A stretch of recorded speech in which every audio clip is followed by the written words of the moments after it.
তাকে তুমি অনেক ভালোবাসো, তোমাদের অনেক কথা হয়েছে, অনেক স্মৃতি গড়ে উঠেছে। হঠাৎ একদিন সে ব্লক করে দিল। হোয়াটসঅ্যাপ, ইনস্টাগ্রাম, ফেসবুক, কোথাও তুমি নেই। তুমি স্তব্ধ হয়ে গেলে, মনে হলো সব শেষ। তোমার হৃদয়টা যেন থেমে গেল এক মুহূর্তে। কিন্তু সত্যিই কি সব শেষ? সে কি আর কখনো ফিরে আসবে না? আজকের এই আলোচনায় আমরা জানব ব্লকের আড়ালে লুকানো মনস্তত্ত্ব। সে কেন এমন করে, আর তুমি কিভাবে বুঝবে এটা স্থায়ী না সাময়িক, বা সে কি আবার ফিরে আসবে? প্রথমেই একটা কথা বলে রাখি, এখানে যা বলবো সবটাই গবেষণার ফল, বিজ্ঞান ভিত্তিক রেফারেন্স থেকে নেওয়া, কোনোটা মন গড়া বা কাল্পনিক নয়। চলো তাহলে শুরু করা যাক। পর্ব 1, ব্লকের 3টি গভীর মনস্তাত্ত্বিক কারণ। 1, সেলফ প্রোটেকশন। আমি আর নিতে পারছি না। প্রতিটি সম্পর্কেই ঝগড়া হয়, ভুল বোঝাবুঝি হয়, কিন্তু কখনো কখনো কিছু মানুষ সব সহ্য করে যায় দিনের পর দিন। তারা কিছু বলে না, প্রতিক্রিয়া দেয় না, কিন্তু ভেতরে ভেতরে টুকরো টুকরো হয়ে যায়। একসময় আসে এমন একটি মুহূর্ত যেখানে তারা আর পারে না। তখন তারা দূরে সরে যায়, তখন তারা ব্লক করে, তখন তারা কাট অফ করে, কারণ তাদের ভেতরের যন্ত্রণা মুখে বলা যায় না। এই অবস্থাকে সাইকোলজিতে বলা হয় ইমোশনাল কাট অফ। মানে আমি কথা না বলেই দূরে চলে যাচ্ছি, কারণ কথা বলার শক্তিটুকু আর নেই। এটা কোনো অ্যাটিটিউড নয়, এটা একটা টিকে থাকার পদ্ধতি, যেখানে কেউ আর তার নিজের মানসিক অসহায়ত্বকে ধরে রাখতে পারে না। কেন হয় এই মানসিক বিচ্ছিন্নতা? এর জন্যে দায়ী হল রিপিটেড ইমোশনাল ইনজুরি, বারবার মানসিক আঘাত, বারবার অপমান, ইগনোর, দুর্ব্যবহার, অবহেলা। একজন ভালোবাসা চাইলে অন্যজন বলে ড্রামা, কাঁদলে বলে উইক, বোঝাতে গেলে বলে ওভার থিঙ্কিং। এসব জমতে জমতে একটা মানুষ চুপ হয়ে যায়। তারা বলে না, কিন্তু মনের ভেতরে একটা দেওয়াল তুলতে শুরু করে। এটাকে বলা হয় সাইলেন্ট সাফারিং সিনড্রোম, চুপচাপ ভোগার প্রবণতা। যারা সহজে রেগে যায় না, চিৎকার করে না, তারাই একদিন হঠাৎ নীরব হয়, হঠাৎ মেসেজ সিন করে উত্তর দেয় না, হঠাৎ ব্লক করে দেয়। তাদের মনে হয় যদি আমি কিছু না বলি তাহলে অন্তত নিজের শান্তিটুকু রাখতে পারবো। সাইকোলজির সাধারণ টিকে থাকার পদ্ধতি আছে ফাইট, ফ্লাইট আর ফ্রিজ। মানে লড়াই করা, পালিয়ে যাওয়া আর স্থির হয়ে যাওয়া। কিন্তু কেউ যদি বহুবার এই 3টি চেষ্টা করেও কিছু না পায়, তখন সে চতুর্থ পথে যায়, কাট অফ, যা হলো সম্পূর্ণ বিচ্ছিন্ন হওয়া। সে আর তোমাকে কষ্ট দিতে চায় না, তবে নিজের কষ্ট থেকেও বাঁচতে চায়। তোমাকে সে ভালোবাসে, কিন্তু এই ভালোবাসা তাকে যন্ত্রণা দিচ্ছে, তাই সে তোমার থেকে না, সেই কষ্ট থেকে পালাচ্ছে। এটা বোঝা জরুরি যে মানুষ হঠাৎ সব কিছু বন্ধ করে দেয় সবসময় সে খারাপ বা অহংকারী হয় না। অনেক সময় সে নিজেকে রক্ষা করতে চায়, কারণ সে ভেতরে ভাঙতে ভাঙতে ক্লান্ত। একজন মানুষ যখন ব্লক করে দেয়, সব বন্ধ করে দেয়, তখন তাকে দোষ দেওয়ার আগে একবার ভেবে দেখো, সে হয়তো অনেক দিন ধরেই কাঁদছে, কিন্তু তুমি সেই কান্নার শব্দ শুনতে পাওনি। পর্ব 2, ব্লকের আড়ালে লুকানো পাওয়ার শিফট মনস্তত্ত্ব।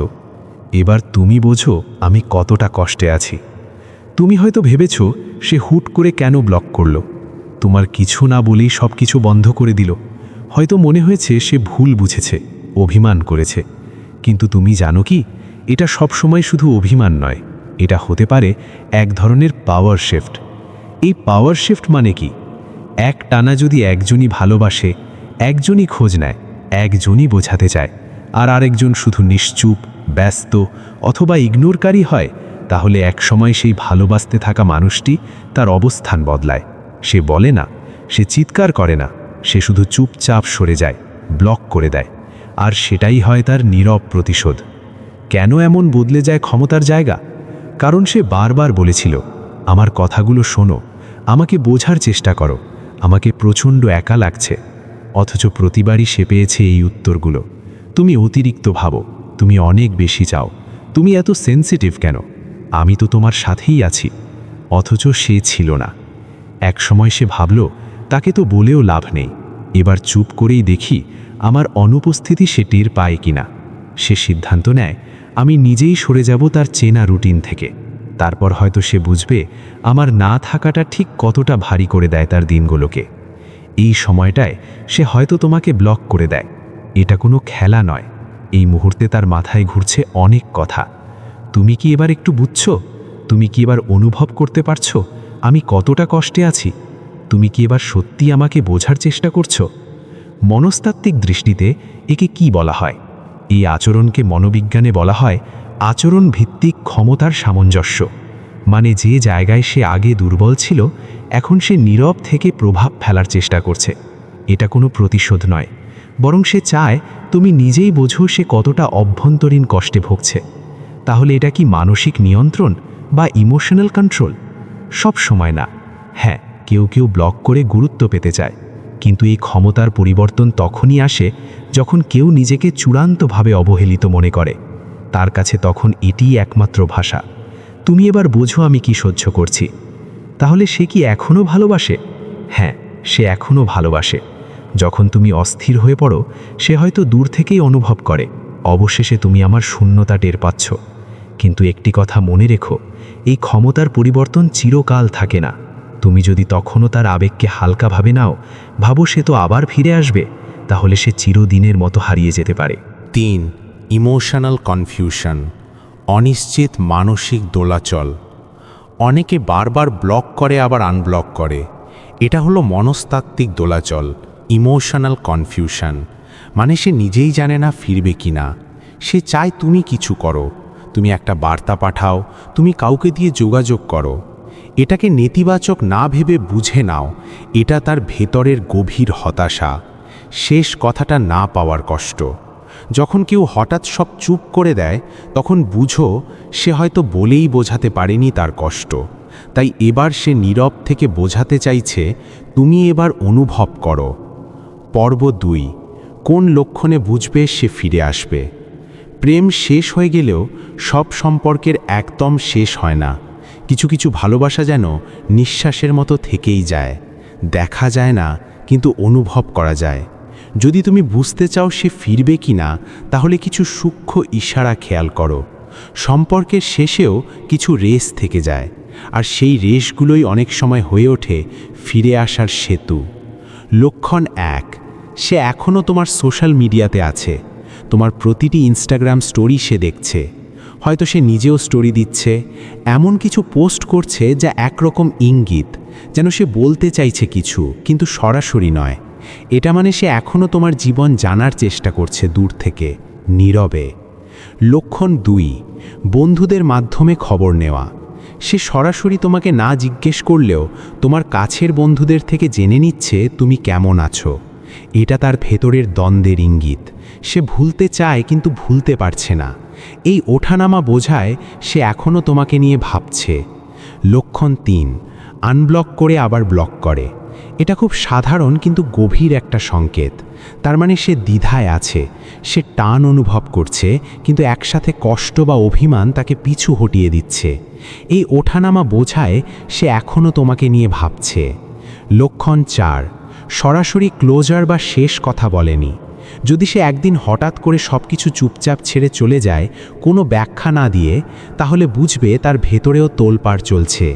মনোবিজ্ঞান বলে, মানুষ যখন সত্যি কাউকে ভুলে যেতে চায়, তখন স্পষ্টভাবে শেষ কথা বা সিদ্ধান্ত জানিয়ে দেয়, পরিষ্কার কথা বলে দেয়।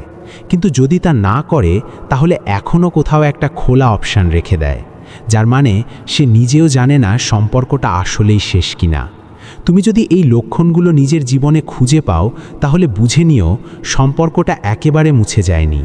ভালোবাসা হয়তো দুর্বল হয়ে গেছে, কিন্তু নিঃশেষ হয়নি। আর ভালোবাসা যেখানে বেঁচে থাকে, ফিরে আসার সম্ভাবনাও সেখানে জীবিত থাকে। তবে সাবধান, ফিরে আসা মানেই সব ঠিক হয়ে যাবে না। তাই নিজেকে প্রশ্ন করো, তুমি কি চাইছো সে ফিরে আসুক, না তুমি নিজেকে ফিরে পেতে চাও? পর্ব 3, কোন লক্ষণে বুঝবে সে আর ফিরবে না? ভালোবাসা কখনো হুট করে শেষ হয় না, কিন্তু কিছু সম্পর্ক এমনভাবে ভেঙে যায় যেখানে ফেরার আর কোনো রাস্তা খোলা থাকে না। তুমি হয়তো অপেক্ষা করছো, মনে মনে বিশ্বাস করছো সে একদিন ফিরে আসবে, কিন্তু কিছু ইঙ্গিত এতটাই স্পষ্ট হয় যেগুলো মেনে নেওয়াটাই সবচেয়ে বুদ্ধিমানের কাজ। নিজেকে প্রশ্ন করো, নিচের লক্ষণগুলো কি তোমার জীবনে একসাথে ঘটছে? লক্ষণ 1, সে নিঃশব্দ, কোনো উপস্থিতি নেই। সে তোমার ইনবক্সে নেই, তোমার পোস্টে নেই, কোনো স্টোরিতে নেই। এমনকি সে নিজেও কোথাও নিজেকে আর প্রকাশ করছে না। এই নিঃশব্দতা অনেক সময় চিরতরে সরে যাওয়ার একটি অস্পষ্ট ঘোষণা। লক্ষণ 2, বারবার তোমার চেষ্টা সত্ত্বেও কোনো রেসপন্স নেই। তুমি হয়তো অনেকবার চেষ্টা করেছো, মেসেজ দিয়েছো, ফোন করেছো, একবার অন্তত ব্যাখ্যা চেয়েছো, কিন্তু তার দিক থেকে এসেছে শুধু নীরবতা। মনোবিজ্ঞানে বলা হয়, যখন কেউ সত্যিই ফিরতে চায় সে অন্তত একবার হলেও সাড়া দেয়। লক্ষণ 3, তার বন্ধু বা পরিচিতদের সাথেও সম্পর্ক ছিন্ন। সে শুধু তোমার সাথে নয়, এমনকি তোমার আশেপাশের মানুষদের সাথেও দূরত্ব তৈরি করেছে। তোমার জীবন থেকে পুরোপুরি নিজেকে বিচ্ছিন্ন করেছে। এই দূরত্ব তৈরি করা অনেক সময় বোঝায় সে নিজেকে পুরনো জীবন থেকে সম্পূর্ণ আলাদা করে ফেলেছে। লক্ষণ 4, সে অন্য সম্পর্কে জড়িয়েছে নিশ্চিতভাবে। তুমি যদি নির্ভরযোগ্য সূত্রে জেনে থাকো সে এখন নতুন কারো সাথে সম্পর্ক তৈরি করেছে, তাহলে মানসিকভাবে সে অনেকটাই মুভ অন করে ফেলেছে। হয়তো পুরনো সম্পর্ক নিয়ে কিছু কষ্ট বুকে আছে, তবুও বাস্তবে সে তোমার জায়গা পূরণ করে ফেলেছে। লক্ষণ 5, সে বারবার টক্সিকভাবে আনব্লক করেছে কিন্তু সামনে আসেনি। এই টক্সিক আচরণ, বারবার ব্লক করা আবার আনব্লক করা, কিন্তু মুখোমুখি হওয়া বা কিছু বলা নয়, এটা মানসিক অস্থিরতা থেকে আসতে পারে। কিন্তু তার মানে এই নয় যে সে ফিরে আসবে। অনেক সময় এটা হয় গিল্ট, ইগো বা পাওয়ার প্লের প্রকাশ, যার মধ্যে ভালোবাসা থাকে না, থাকে শুধু দূরত্ব। বাস্তবতা মেনে নেওয়া সবচেয়ে বড় সাহসের কাজ। এই লক্ষণগুলো যদি একসাথে দেখা যায়, তাহলে নিজেকে বোঝাও সম্পর্কটা হয়তো শেষ হয়ে গেছে। হ্যাঁ, এটা কষ্টদায়ক, কিন্তু ভাঙা প্রতীক্ষায় আটকে থাকলে নিজের জীবন থেমে যায়। ভালোবাসা তখনই মূল্যবান যখন তা দুজনের মধ্যেই সমানভাবে থাকে। সে যদি সত্যি ফিরতে চাইতো, ফিরতে পারতো, তবে সে আসতো। তুমি যত ভালোবাসো সেটার প্রমাণ বারবার দিতে হয় না। কিন্তু সে যদি তোমাকে একবারও বোঝার চেষ্টা না করে, তাহলে তার ফেরার জন্য অপেক্ষা করাটা কেবল তোমার আত্মাকে ক্ষয় করে দেয়। ভালোবাসো নিজেকে, যে চলে গেছে তার জায়গা নতুন আলোতে ছেড়ে দাও। পর্ব 4, তাহলে তুমি এখন কি করবে? ভালোবাসার মানুষ চলে গেলে জীবন থমকে যায়, মন খালি লাগে, বুকের ভেতর একটা শূন্যতা তৈরি হয়। তুমি হাজারটা প্রশ্ন করো নিজেকে, কেন হলো এমন? সে কি আর কখনো ফিরবে না? এই প্রশ্নগুলো স্বাভাবিক, কিন্তু একসময় নিজেকে থামাতে হয়, কারণ বারবার ভাঙা জায়গায় ফিরে গেলে নিজের মনই একসময় আর জোড়া লাগে না। তাহলে এখন তুমি কি করবে? প্রথমত, তোমার ভেতরের হতাশা ও ভয়কে স্বীকার করো। তুমি কষ্টে আছো, এটা স্বীকার করো। ভয় পাচ্ছ একা থাকার, ভুল মানুষকে ভালোবাসার, ভবিষ্যতের অনিশ্চয়তার। এই অনুভূতিগুলোকে দমন করো না, কারণ অনুভব করলেই তুমি একদিন মুক্তি পাবে। নিজের অনুভূতির প্রতি সহানুভূতিশীল হও, নিজেকে দোষ দিও না। দ্বিতীয়ত, তাকে চেজ করা বন্ধ করো, নিজের মানসিক শান্তি ফিরিয়ে আনো। তাকে বারবার মেসেজ করা, তার স্টোরি দেখা, তার সম্পর্কের স্ট্যাটাস খোঁজা, এসব তোমার মনকে আরও বেশি আহত করছে। তুমি যতই তাকে ধরতে চাও, ততই নিজের শান্তিকে হারিয়ে ফেলো। নিজেকে এই প্রশ্ন করো, আমি কি এমন কাউকে ভালোবাসছি যে আমাকে ভালোবাসে না? তুমি চেজ করছো সেই মানুষটিকে যে তোমাকে থামিয়ে কিছু বলতেও চায় না। এটা বন্ধ করো, নিজের মনকে শান্ত হতে দাও। তৃতীয়ত, সেলফ ওয়ার্ক করো, নিজের ভেতরটা গড়ো। এখন তোমার সবচেয়ে জরুরি কাজ হলো নিজেকে গড়া। বই পড়ো, মেডিটেশন করো, বা এমন কিছু করো যা তোমার ভালো লাগে। নতুন কিছু শেখো, ছবি আঁকা, গান, লেখালেখি, যা তোমাকে আনন্দ দেয়। নিজেকে এমনভাবে গড়ো যেন তোমার আত্মবিশ্বাস, তোমার গ্লো, তোমার উপস্থিতি তাকে না ফেরার জন্য আফসোস করতে বাধ্য করে। চতুর্থত, তাকে ক্ষমা করে দাও, নিজেকেও ক্ষমা করো। হ্যাঁ, সে হয়তো তোমাকে কষ্ট দিয়েছে, হয়তো অবহেলা করেছে, কিন্তু তুমি যদি সেই কষ্টকে আজীবন বয়ে বেড়াও, তাহলে তুমি নিজেকেই শাস্তি দিচ্ছ। তাকে ক্ষমা করো, কারণ তুমি শান্তি পাওয়ার যোগ্য। নিজেকেও ক্ষমা করো। তুমি ভুল মানুষকে ভালোবেসেছ, কিন্তু তুমি মন থেকে ভালোবেসেছ, সেটাও একটা শক্তি। ক্ষমা মানে ভুলে যাওয়া নয়, ক্ষমা মানে আমি আর তোমার কারণে কাঁদব না, আমি নিজের জন্য বাঁচব। শেষ কথা, এখন তোমার পালা নিজেকে ভালোবাসার। ভালোবাসা যদি হারিয়ে যায় তাহলে ভালোবাসার আসল উৎস নিজেকে খুঁজে নাও। তুমি যার জন্য কাঁদছ হয়তো সে তোমার জন্য একটা রাতও কাঁদেনি। তুমি কেন নিজের জীবনের গল্পে শুধু কান্নার চরিত্র হয়ে থাকবে? উঠে দাঁড়াও, নিজেকে আবার গড়ো, ভালোবাসো, এবার শুধু নিজেকে। তুমি তাকে হারাওনি, তুমি নিজেকে খুঁজে পেতে শুরু করেছ। আর মনে রেখো, ভালোবাসা তখনই ফিরে আসে যখন তুমি নিজেই হয়ে ওঠো ভালোবাসার মতো। যখন তোমার মধ্যে এমন এক প্রশান্তি, এমন এক আত্মবিশ্বাস, এমন এক শক্তি তৈরি হয় যা দেখে মানুষ নিজেই ফিরে আসতে চায়। কিন্তু সেটা আসলেও তুমি জানবে, এখন তুমি আর আগের মতো নেই। এখন তুমি নিজের মতো, নিজের জন্য, নিজের শর্তে বাঁচতে শিখেছ। পুরো বিষয়টা যদি কোথাও তোমার হৃদয়ে একটুও স্পর্শ করে থাকে, তাহলে অবশ্যই তোমার অন্তর থেকে একটা কমেন্ট করে যাবে।